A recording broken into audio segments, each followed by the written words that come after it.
I wanted to take a few moments here and give you a couple pointers on our water bottle fill station lab on HSU campus. So, as I mentioned in the instructions, this is an opportunity for us to make a map of an applied project here at HSU, and then the map, or maybe maps, the ones that me and the person in charge of this project deem as the best suited. We will reach out to you and work with you to kind of get them into a publishable form, and then make uh, copies and print them and hang them around campus at various places. So, it's an opportunity for you to create a really good project, and for that project to then, be an outward facing public project that you can then, put on your CV or put in your portfolio,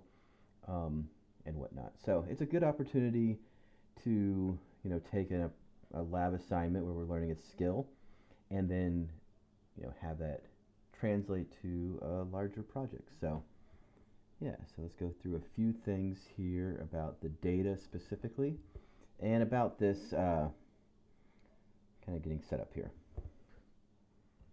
Okay, so this is our HSU data, and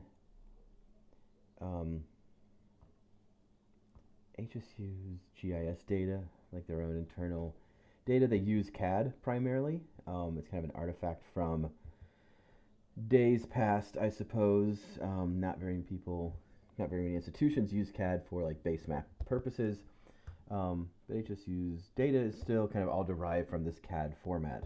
As you can kind of tell, it looks like it has that computer-aided drafting kind of line work and format to it. So it's been converted from a computer-aided drafting program into shapefiles, which results in kind of messy data. And we can look at this a little bit more closely. Let me turn this base map off. And you can see this as kind of our campus map kind of base layer, which has a lot of detail, which is really cool, about like parking lots and fields and dimensions and things like that. But it's a little unwieldy to work with.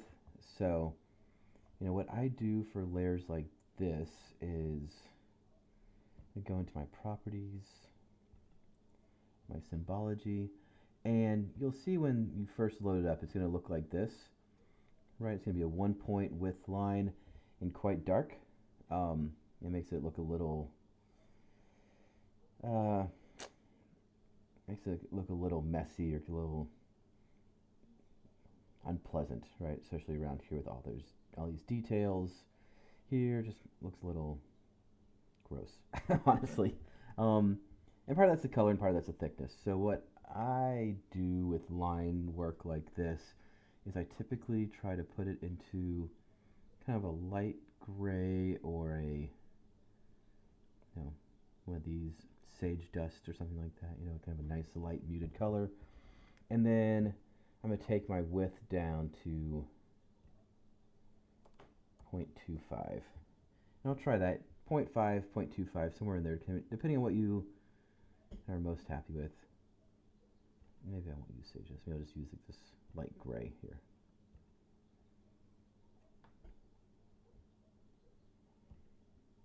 It's always kind of a balance of trying to figure out the width versus the tone of the color of what looks right, and then having that also in context of your base map, right?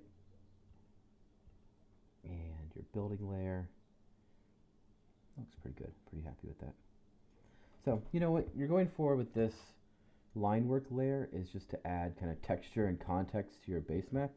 The primary purpose of this map is the buildings, and then the water bottle stations that are in specific buildings. And so the base map is really just there to, provide texture, provide context, provide kind of that backdrop, so you just don't have a bunch of polygons floating out in space. And this line work layer can do a really good job at that, but like I said, it's a little gross in some ways, so it takes a little kind of fidgeting around with to figure out how you want it to look. So that's part one. Part two is we have our campus buildings.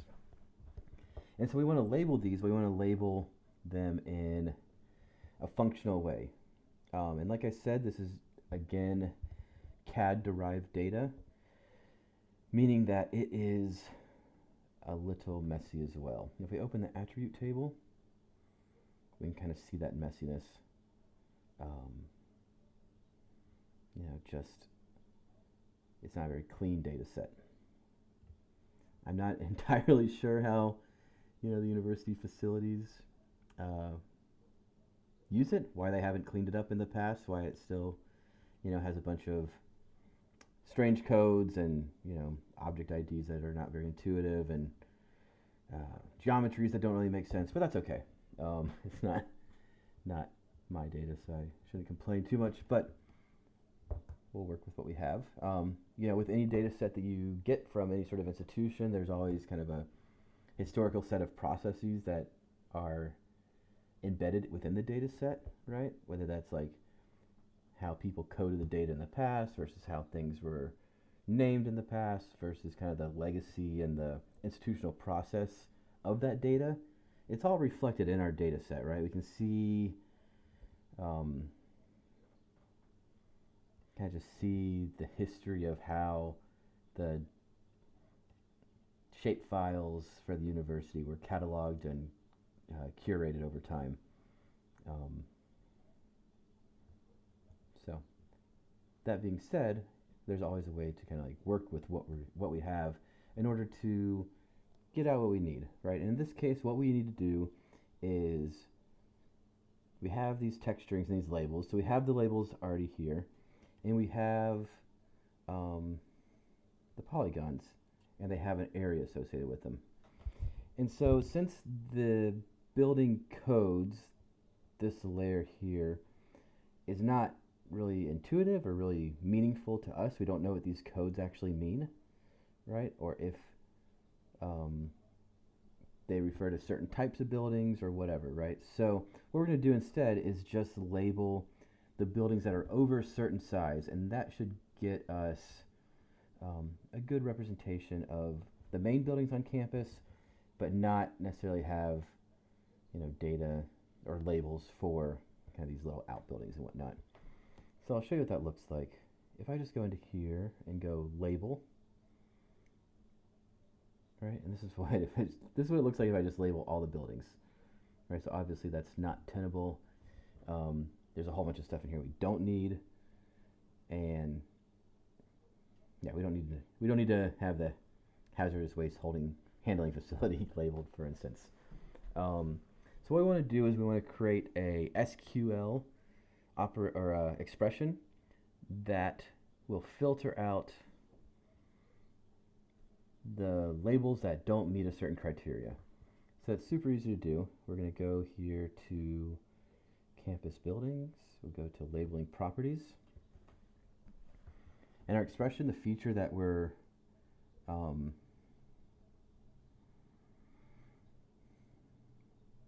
or what this is doing, this expression here, is it's saying label, use this column here, labels, to label the feature.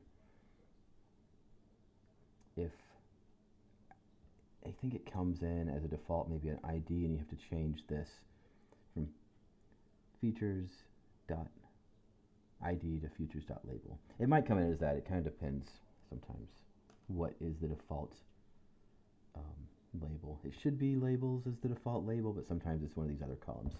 So that's how you change that. So let's go to the SQL, new expression. And some of this is review from our labeling lab, and some of it is new. So we want to go to area. Here's an example of, before I do that, here's an example of kind of those like weird institutional artifacts. Is that I went through and looked at this shape area calculation, and it doesn't really make any sense. It's not linked actually to the area of the building. It's calculating some other kind of polygon feature. I'm not exactly sure what, but if you use this shape area, which is what you would intuitively use, it would It's not in like a logical order based on the size of the polygon for whatever reason. So there's this other file back here that is called area. And so what we're going to do is in this SQL go to, we want to display all the labels where the area is greater than or equal to, and then we want to pick a building that is a size that we like as kind of our minimum threshold. So if we were to go to our select tool here, and I'll just select in our, no, cancel that. Yeah. Select one, select NR.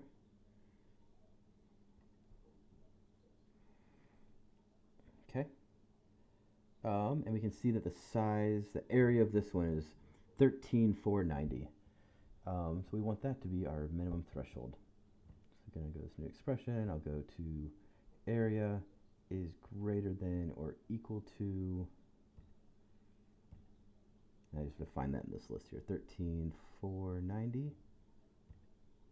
Right there. When I hit apply, this should just filter out, so only the labels that are the size for buildings the size of NR or greater should be displayed.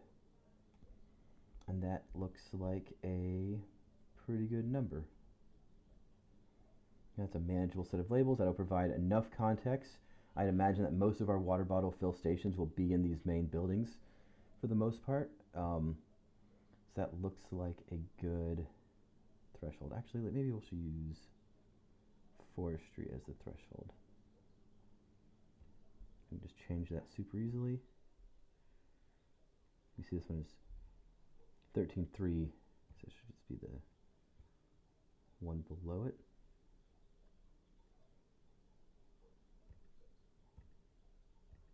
There it is, that one. Cool, I'm good with that. So you can pick whatever threshold you want. That's the way to do it. You know, so it can populate with the number and the types of labels that you want.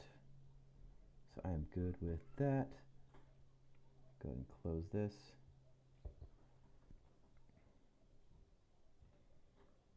Okay, so then the final thing that we want to do is we want to add the water bottle stations. We have this as a CSV file right now with lat long coordinates. And we just want to add that as a point shape file, which is very easy to do as well. We're going to go to this add data, this little arrow that goes down. We're going to add point data, XY point data. We'll put our input table as this CSV file. Our output, name this something intuitive. This is going to go into your working directory. Let's call this HSU bottle stations. Your X field is longitude, your Y field is latitude, and your coordinate system is WGS 1984. Hit run, and that should pop up our 16 water bottle fill stations into our various buildings. And then from there you'll go ahead and symbolize these with an icon. Adjust your labels so that they're not overlapping with the same kind of practices that we did in our previous lab, in lab 4, the labeling lab. And then you'll throw this in layout, add a legend, add a title, and do all those things that are necessary in order to make it a finished product that tells the story of where the water bottle fill locations are on campus. So I hope that's helpful. Shoot me an email if you have any questions or any issues with these particular processes, and I look forward to seeing your completed maps, and we can find one that will come to represent this initiative on campus.